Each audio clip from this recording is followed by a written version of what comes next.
London сүйлөйт, BBC дүйнөлүк кызматы.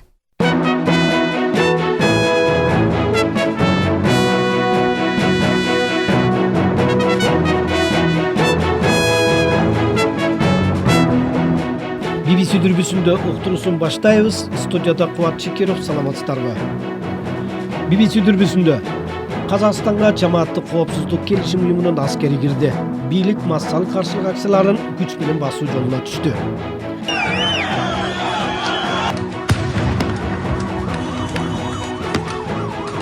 Энергетикалык каатчылык, отун кымбаттыгы Кыргызстанда кышында курч турган маселе. Энергетикадагы көйгөйлөр жылдап чогулуп келди да. Центере компаниясы Кумтур алтын кенин Кыргызстанга өткөрүп берүүнүн шарттарын жарыялады. Бул жерде эмне маанилүү? Эми баягы өзүңөргө алгыла десе, значит, кийин рекультивационный фонд кайра өзүбүз чогултушубуз керек да. Жаңы жылда дүйнөдө күтүлүп жаткан маанилүү окуяларга дүйнө чабыт берүүбүздү токтолобуз. Январдын 10-унда Байден менен Путин Женевада жолугушуп сүйлөшүүлөр жүргүзгөн атат. Бул жана башка окуялар, макала маектер BBC дүрбүсүндө. Биздин толкундан чектебеңиздер.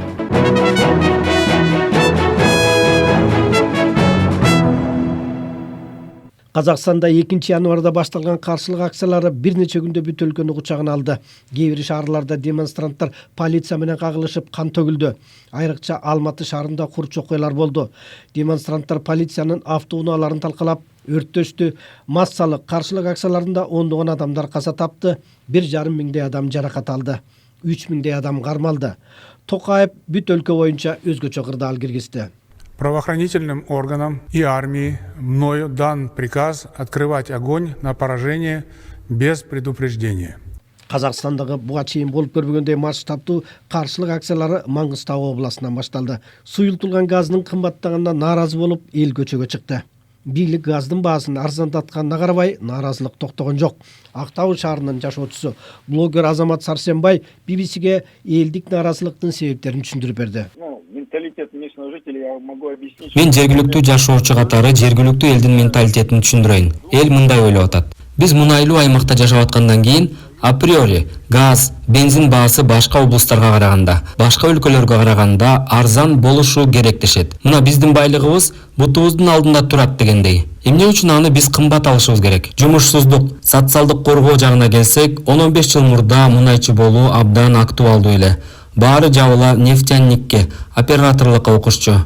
Мунай эч качан төмөнбөйт. Анын баасы, котировкасы бийик бойдон турат деп ойлошкон. Бирок тилекке каршы соңку жылдары мунайдын баасы түшүп баратат. Мунай чыккан жерлерде кыскартуулар болуп атат. Элдин кирешеси азаюуда. Азыр жумушсуздук деңгээли аябай чоң. Безработица очень большая. Бул Актау шаарынын жашоочусу блогер Азамат Сарсенбаев болду. Казакстандын бийликтери бүтүн өлкөнү кучагына алган массалык каршылык акцияларын ошентип күч менен басуу жолуна түштү. Президент Токаев жардам сурап кайрылып, жамааттык коопсуздук келишими уюмунун аскери Казакстанга кирди. Анын ичинде Кыргызстандагы 150 аскер жиберген жатат. Жума күнү Жогорку кеңеш бул чечимди бекитти. Казакстанга аскер киргизүүгө жарандык коом өкүлдөрү каршы болуп, Жогорку кеңештин алдына барды. Биз мындан өткөнбүз, бирок биз сырттан армияны киргизбестен өзүбүз регулировать эткенбиз. Анан экинчи маселе, менин жүрөгүм аябай катуу өйгөн, ооруп жаткан жеримен туруп келдим ушул жерге. Эгерде бизде дагы нааразычылык болуп турат, бизде дагы ушундай бир абал болуп калса, бүгүнкү кабыл алынган чечим тарыхый прецедент болуп калат. Бүгүн Казакстанга ОДКБ армиясын киргизе турган болсо, эртең ушундай абал Арменияда болуп калабы, же дагы Тажикстанда болуп калабы, же Кыргызстанда болуп калабы, ошол жака дагы ОДКБнын армиясын киргизгенге прецедент болуп калат. Бул чечимди кабыл алуу Кыргызстан үчүн оңой маселе эмес. Ойлонто турган оор маселе болду. Бул жөнүндө BBC'ге мурдагы вице-премьер-министр генерал-лейтенант Токон Мамытов ой пикир бөлүштү. Башка мамлекеттерден, башка элдерден караганда Казакстан менен биз бөлөк, биз бир эл. Казакстан президенттин кайрылуусуна көңүл бурбай, биз мындайча айтканда тоң моюндук кылып койсок, эртең казактар тарап айтат да. Юридикалык жагын, эл аралык мамилелерди түшүнгөн акылдуу адамдар айтат да, ошондо кыйналып атканда биз кайрылсак, тоң моюн болуп керсейип ары басып койбодуңарбы тоготпой дейт да. Эгер азыр барсак, элибиз да түшүнбөстүк болуп атат. Бирок мыйзам менен жашашыбыз керек да. Казакстандагы буга чейин болуп көрбөгөндөй Бир топ шаарларды кучагына алган каршылык акциялары кандай нукта өнүгөт, бийлик тарапта кандай өзгөрүүлөргө алып келиши мүмкүн? Мына ушундай суроолор менен BBC Борбордук Азия регионун жакшы билген эксперт Чынара Эсенгулга кайрылды.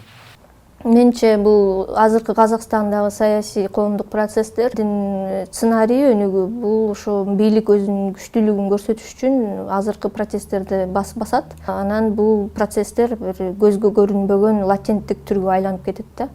Анан келечегинде стратегиялык жактан бул абдан туура эмес болуп чыгат. Өлкө үчүн, мамлекет үчүн, коом үчүн, эл үчүн. Анткени көрүнбөй уже контролго ала албай же башкарууга ала албаган, анан кийин мындан да күчтүүрөөк масштабта жарылышы мүмкүн да. Ошол үчүн 2011 Жана Өзөндөгү окуяларды эске алсак, анда дагы ошо 3 айдан көбүрөөк, бир жарым жылга жакындай протест болуп келди. Анан аяк отуруп, тоже войсканы киргизишип, басып салышкан, бир 10 чактыдан көбүрөөк расмий статистика менен нефтяной сектордо иштеген кызматкерлер жок болуп кетти, өлүп калышты. Анан ошол үчүн менимче бул дагы эле ошол ыкманы колдонушат го деген ойдомун да. Социалдык экономикалык жагдай абалы абдан оор да элдики. Анан энергетика жактан да чоң кризис болуп атат дүйнөлүк масштабта. Ошол үчүн азырда айтып атышпаймынбы, могу газдын баасын көтөргөн, жогорулаткан себеби ошол болду депчи, бирок эл аны көтөрө албайт, албааныч. Экономика аябай кыйын оор болуп атканда башкарууну туура кылбаса, туура эсептерди санап турупчу, элдин коомдук реакциясы кандай болот деп эске алуу менен саясат жүргүзбөсө, ушундай протесттер башка мамлекеттерде дагы болуп кетиши мүмкүн. Негизги себеп саясий болбойт, негизги себеп социально-экономический болот дегенди айткым келип атат. Ошо Казакстанда бийлик көп непонятный болуп атпайбы? Эки бийлик болупчу, Такаевбы же Назарбаевбы, мындай кандайдыр бир пассив болуп, мындай кыймыл жаза албай, чечим кабыл албай калыштан чечкиндүү кадамдар болбой, саясат жакшы жүрбөгөндүктөн эл кыйналып кетти аяктачы. Двоевластие болуп калды да. Биз аны саясий эксперт катары ушу 19-жылдан бери көрүп келатабыз Казакстандагы жагдайды. Ушуга келаткан да. Анткени бийлик жок реальныч. Жөн эле бийликти бөлүү, коррупция көп болуп кетти аякта да аябай эле. Анан аны тышкы күчтөр деле карап турат да ушунучу. Анан ар бир өзүнүн кызыкчылыгына колдонуп кеткенге аракет кылат. Ошол үчүн Россия деле бул жакта өзүнүн аракетин кылышы мүмкүн. Бирок негизги себепкер деп мен Россияны эсептебейм да.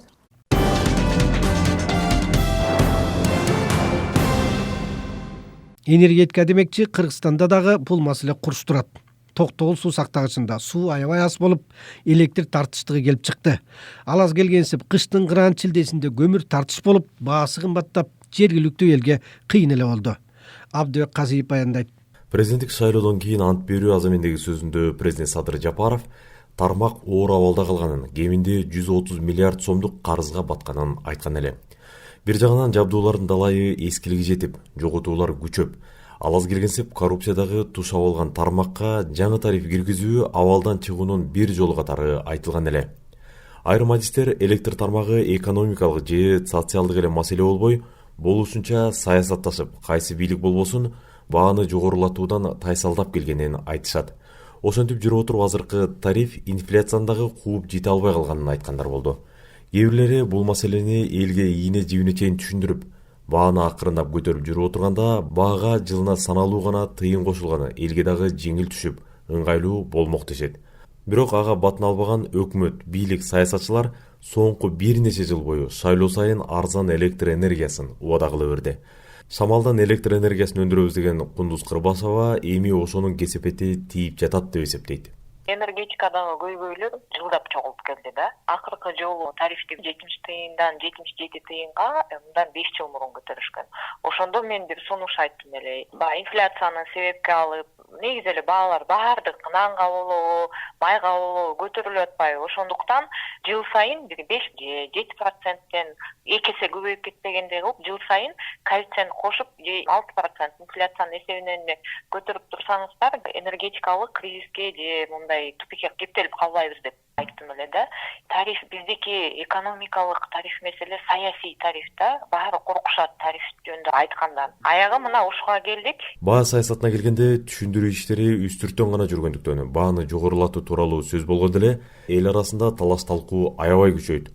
Бир тобу кымбатчылык каптаганын, кирешеси аз экенин айтса, дагы бир тобу энергетика тармагы түп тамырынан реформага муктаж экенин, а дегенде энергетиканын ичиндеги коррупцияны тыймайын, тариф саясатын коомчулук колдобойт дегендер дагы бар.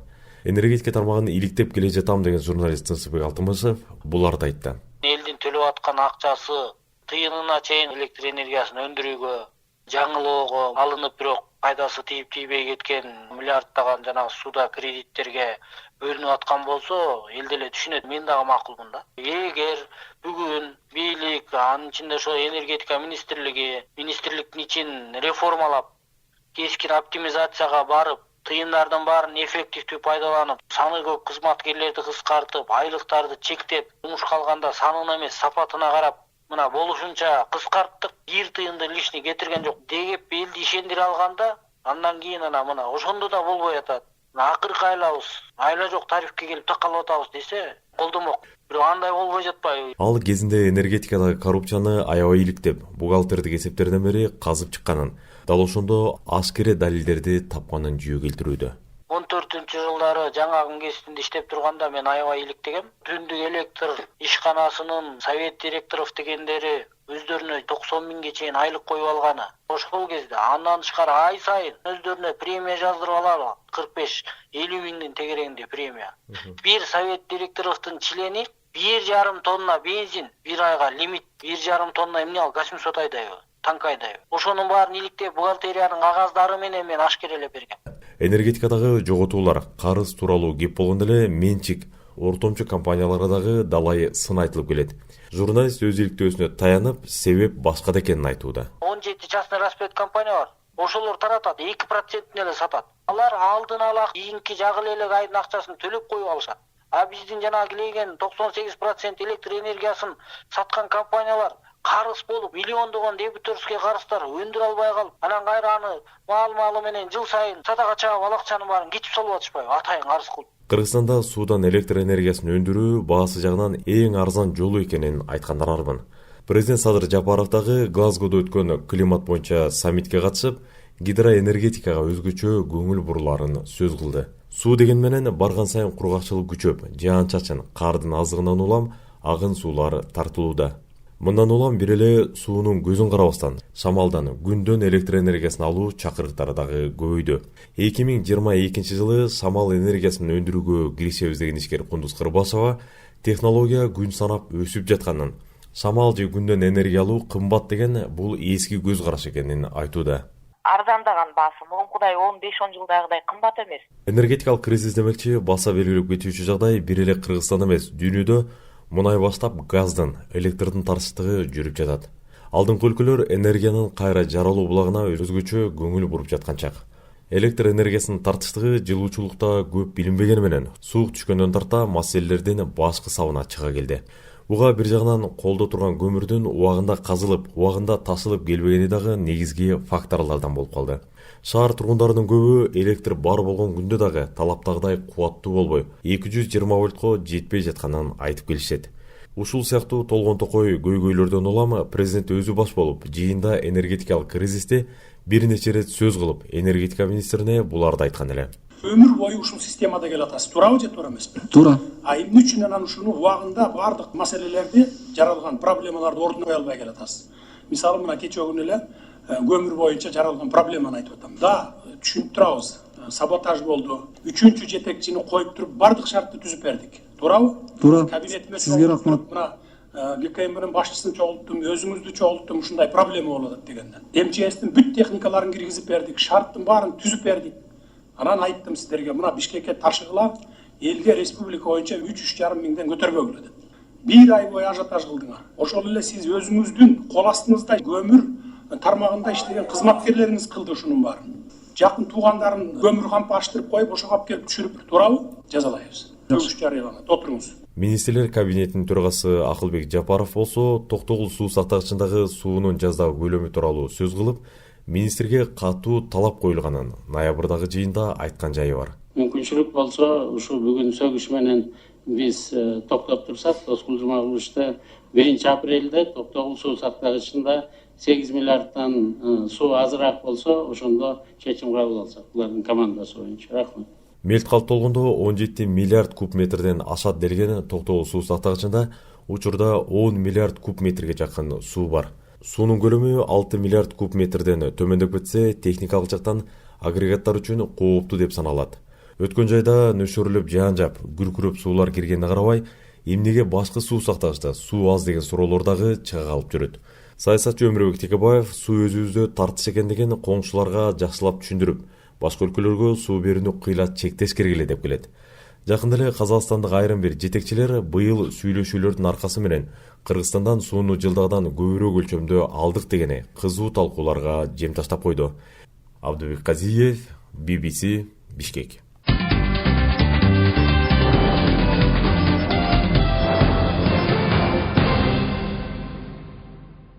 Центара компаниясы Кумтөр алтын кенин Кыргызстанга өткөрүп берүүнүн шарттарын жарыялады. Расмий билдирүүдө сүйлөшүүлөр кандай гана бүтпөсүн, кыргыз тарап Центарадагы үлүшүн өткөрүп бериши, анын директорлор кеңешиндеги өкүлдөрүнүн чыгарылышы Кумтөрдүн бүт жоопкерчилигин өзүнө алышы керектиги айтылат. Ошондой эле Центара кыргыз алтынга өткөн жылдын дивидендтерин төлөп берүүгө макул экенин билдирген. BBC убагында Кумтөр компаниясында жетекчи кызматта иштеген, азыркы убакта Кыргызстоо ассоциациясын жетектеп жаткан Ишембай Чуноевду майка тартып, Центара коюп жаткан шарттардын оош кыйышын сурадык. Бул мындай болуп атат да, Баураки Кумтор, анан жанакы Канадада бар, Мириган деген. Газфурт Турцияда. Анан мурун бар болчу, азыр ал түгөнгөн Монголияда. Азыр бүт эле эме бар да, анан ошонун ичинде полностью биздики 28% долябыз бар да. Общий Центара Голдто. Вот. Ошол полностью ошондон чыккыла деп атат да. Эми ачык айтыш керек, а жерден если бизде экономика туруктуу болуп, мында Кумтордон дагы 3-4 компания болсо Кыргызстанда, анда чыкпай растущий компания деп мындай престиж болуп дүйнө жүзүндө анда кармап турсак болот эле. Өзүбүздүн дагы долялар. Бирок бизге азыр деген ошондо дивиденд эчтеке деле мындай экономикага жардам бербейт да, это мизер дегендей. Андан көрө өзүбүз иштеткизип эме кылсак, ошондон көбүрөөк пайда болот да. Ошон дагы вопростор болот эми. Трассовый фонддо рекультивация канча акча чогулган. Ошол чогулган жакпы, ошол рекультивационный фондго кандай аны дагы силер тийбейсиңерби дегендей, ушул мен ойлоп атам, ошондой болуш керек. Кумтөрдөгү бардык жоопкерчиликти мындан кийин өзүңөр алгыла дегени, ошол мисалы үчүн экология, рекультивация деген маселелердин баарын өзүңөр чечкиле, кийин бизге доо койбогула, соттошпогула, бирөтөлөр ушу менен тындым кылалы деп атат го. Ооба. Где-то бир 590 миллион долябыз бар да. Центрада. Ошону Центрага калсын, тийбегиле, албагыла деп ошону эметип атат да. Анан рекультивационный фондду да тийбегиле дегендей. Эми баягы өзүңөргө алгыла десе, значит, кийин рекультивационный фондду биз кайра өзүбүз чогултушубуз керек да. Если 26-жылы болобу, 31-жылы болобу рудник токтосочу, жабылардын астында өзү мындай проект боюнча 2 жыл мурун деген проект түзүлүп, затратасын ошол рекультивационный фондду санап, теге мурун Центра менен ошондой как оператор алар деген аккумулировать этиш керек болчу. Эмелер каражаттычы рекультивация. Эмеде калып калат го. Если өзүңөр полностью берете на себя производственные, экологические риски дегендей, ошол. Только бизде эми 21-жылдын дивидендин төлөп берелик деп атат. Кыргыз өкмөтү июнь айынан бери өзү эле иштетип келатат. Бирок өндүрүштүк көрсөткүчтөрү көп жагынан ачык айкын болбой атпайбы? Мисалы үчүн жылына бир 16-17 тонна алтын өндүрүлчү эле, былтыр канча алтын өндүрүлгөнү белгисиз болуп атат. Алтындын каяка сатылганы белгисиз болуп атат. Переговор жүрүп атканда эки тарап деген баягы производственный показатель эмелерди биз көрсөтпөйбүз. Ачыктында эметпейбиз, только эки эмеден эле контролдойбуз деп Центра, анан бір правительство. Бул биринчи ошол мындай сүйлөшүлгөн башталышында. Давайте, что пища для размышления көп эмелерге чыгып кетпесин, кичине закрытый тема болсун деп. Илгери деле ошондой болчу 2003-2009 жылдарда эле. Анан азыр биринчиден Баураки производственный показательдерди мындай ачык эмелерге көрсөтөлөк, бирок бул авариялар жок, иштеп атат. Анан алтын кайда кетип атат эч ким азыр билбейт, конечно. Мен ойлойм, контроль болуш керек, жесткий контроль. Ошол анан может ушул январь-февральда жанагы годовой отчет болот. Жана учет движения запасов деп 5Г отчетту 1 февральда тапшырыш керек госорганга. Ошондо билинет болуш керек, канча эме алтын алынды, канча саат иштеди. Бирок чоң авариялар болгон жок да, самое главное производствону токтоткон жок. Центрга коюлган негизги доо бул жанагы мөңгүлөрдө талкалап, анан силер алтын казып алып чаттыңар деген доо болбодубу? Кыргызстан өкмөтү азыр өзүнүн колуна алгандан кийин демек мөңгүнү талкалабай жана жер алдынан казганды башташы керек да. Бирок анда чыгымдар көбөйөт дегендей да. Жер алдынан алтын касып алып, өндүрүштү иштетсе, кумтөрдө рентабелдүүлүк кандай болот? Баасы 1700-1800 болуп турат. Алтындын баасычы долларов за унцию, 31 грамм да унция. Баа деле мындай ылдый түшүп кеткен жок, жакшы эле. Бул биринчиден, экинчиден биз азыр срочно каражат болсо, жанакы геолог разведканы чалгындоо иштерди жүргүзүш керек да, ушул подземный запастарга. Анан срочно санап көрүш керек. Инфраструктура бар, фабрика бар, производственный потенциал бар, кадрлар бар, баары эле бар, шарт жакшы эле. Эми ооба затраты кичине көбүрөөк болот, бирок транспортировкага аз кетет да, ошону жакшы. Карьер болсо аябай чоң карьер болуп, 5-6 эсе чоң болуп, жана атыбалдарга ташыш деле мындай эме болуп калган, ошо затраттар көбөйө баштаганда, ылдый жактан 500 метрден өйдө ташып, анан мурун деген жакын болчу да атыбалдар. Азыр атыбалдар алыс болуп калган. Бүт ошону ТО жасаш керек да, срочно. Прогноз боюнча подземкага түшүш керек. Түшпесек анда кайра мөңгүлдү иштеткизсек анда бир кыйын болуп калат да. Бул Кыргыз ТО ассоциациясынын президенти Ишенбай Чунуев менен маек болду.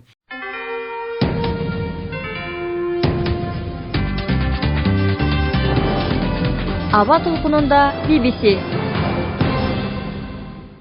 Бирибизди улантабыз. Жаңырган жылы АКШ менен Россия президенттеринин ортосунда Европадагы коопсуздук темасындагы сүйлөшүүлөр уланган жатат. Ал эми февралда Кытайда кышкы олимпиадалык оюндар башталмакчы.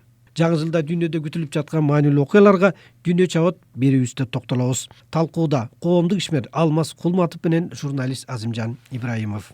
Россия менен Американын, НАТОнун дегеле Батыш Европанын мамилеси былтыр абдан начарлап, жыл этегинде катуулап барганын апогейине жетип, мына быйыл январдын 10-унда Байден менен Путин Женевада жолугуп сүйлөшүүлөр жүргүзгөн атат. Эми эки жактан ультиматум коюп атышат, эки жактан бири-бирин опузалап атышат, айыптап атышат. Анан кандай консенсусга келип мунасага келишеби?